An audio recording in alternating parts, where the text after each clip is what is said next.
And welcome back. It's Frankie Boyer. This is BizTalk Radio.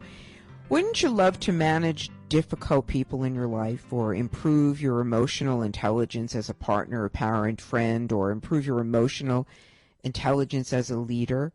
Well, my next guest, Dr. Sam Alibrando, is a psychologist, author, speaker, teacher, workshop facilitator, and the author of a new book that says, yes, we can have all of that.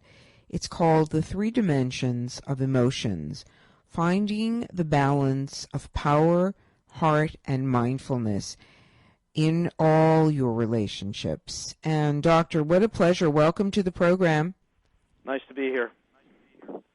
So, as assistant professor at the Chicago School of Professional Psychology, where you teach and are coaching, I'm just curious. This is about really connecting, and are you concerned about some of the younger generations and the lack of connection that they have because of the handheld devices that they're connected to? Well, yeah, I mean, it's the verdict is still out, isn't it, on all the possible impacts technology has on that cohort. I don't know how old you are. You sound like you're in your 30s. Oh, I wish.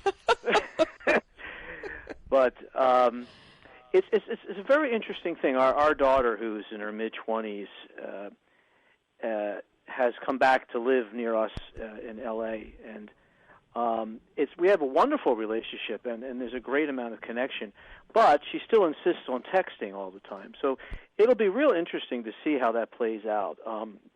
We know that so much of communication is not with the words themselves. That's why texts you have to have the emojis, right, to let people know. So you miss a lot of that communication, and you miss the emotional impact. It's great for meeting for coffee at what time, but it's not really that good for expressing the deeper things where, like, I love your word, connecting.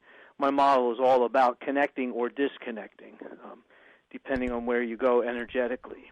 So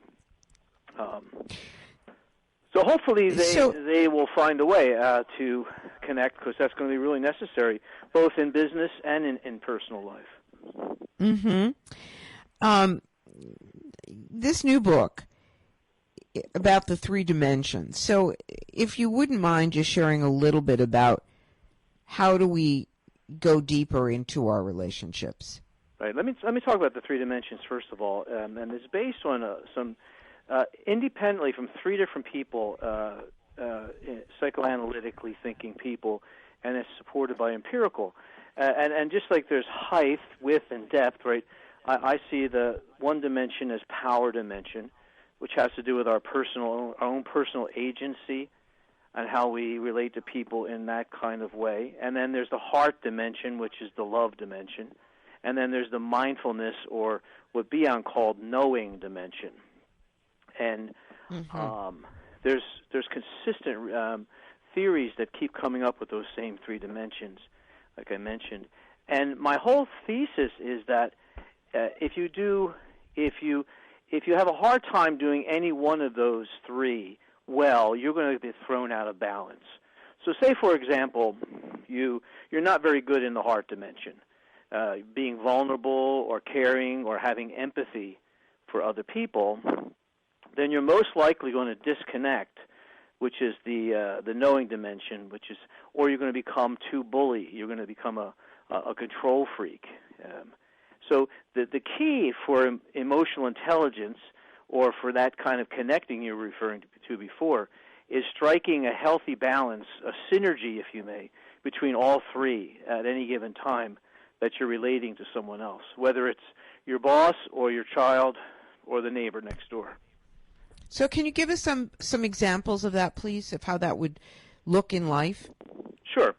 I worked with a man. He was the CEO of it was about a $100 million service company, and he was brilliant. He was just a brilliant man, very smart. But he drove everyone crazy at where he worked, both his partners and people in his executive committee, but even support staff he drove nuts. he kept really poor boundaries with people, and then he would often, when he didn't get his way, he'd have a temper tantrum. So he messed up in the heart dimension, because each of the three dimensions can either be positive, have positive energy, connection, healthy communication, or they can be negative, right?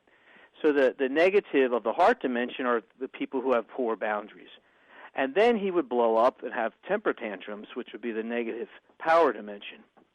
The piece that was missing for him was the mindfulness dimension. He didn't have that ability to take a step back, control his emotions, think about what he's feeling. He would act them out. He would act out his feelings instead of think about his feelings, which is the essence of mindfulness, is to be able to hold those things and use them constructively. And so in my executive coaching with him, I worked with him on doing those very things, how to practice mindfulness, how to take a breath, how to sleep on something and don't deal with it till the next day, that kind of stuff. And that brought him into balance. I love that example that you gave us. And who couldn't use a little more mindfulness in our lives? Oh, boy. I mean, that's the biggest challenge for me, but I think it's the biggest challenge for I think for everybody. Yeah, I sometimes deliberately leave the phone at home, so when I walk with the dog, I'm just present to the experience of walking the dog. Absolutely. And I don't know about you. We all have narratives, right? We all have stories. We tell ourselves about everything. And my narrative about mindfulness is I'm wasting time. You know, I could be making phone calls while I'm walking my dog, right? Which is my typing personality. Yeah. And hey, we're almost out of we're almost out of time. So, what's the best website, and how can people find out more about you, the work, and your new book? Well, the website is power-heart-mindfulness.com, and I'd invite your listeners to go there, and there you could take a free assessment to see where you fall on one of those three dimensions. Awesome. Come back again and let's talk more, okay? Thanks for being with us. And thank all of you. This has been another edition of the Frankie Boyer Show for BizTalk Radio. Make it a great day, everybody. And as always, smile. Though your heart is aching, smile even though it's breaking. When there are clouds in the sky, you'll get by if you smile. The opinions you hear on BizTalk Radio are those of the hosts, callers, and guests, and do not necessarily reflect those of this station, BizTalk Radio, its management, or advertisers. The information on BizTalk Radio does not constitute a recommendation, offer, or solicitation to buy or sell any product or service. If you have any questions about BizTalk Radio, contact us at 817-274-1609 or at biztalkradio.com. BizTalk Radio,